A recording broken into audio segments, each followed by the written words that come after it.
সূরা নিসার 61 নম্বর আয়াতে আছে, হে নবী, মানুষদেরকে আপনি যখন বলবেন আসো আল্লাহর বিধানের দিকে আসো, রাসূলের জীবনের দিকে আসো, আপনি দেখতে পাবেন অনেক মানুষ শুনতেও আসবে কোরআন, আপনার কথাও শুনতে আসবে, কিন্তু যখন দেখবে যে এগুলো কোরআনের সাথে আমাদের জীবনের মিল নেই, রাসূলের এই আদর্শের দিকে ডাকে, এগুলোর সাথে বাস্তবতা আমাদের মেলে না, রাআইতাল মুনাফিকিনা ইয়াসুদ্দুনা আনকা সুদুদা, আপনি দেখতে পাবেন ও মানুষগুলো আস্তে করে আপনার কাছ থেকে পেছন ফিরে কেটে পড়ছে। বলেন নাউজুবিল্লাহ।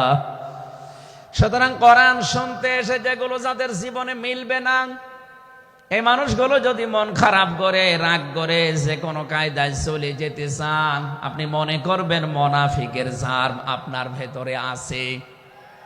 আল্লাহ আমাদের হেফাজত করুন, বলেন আমিন।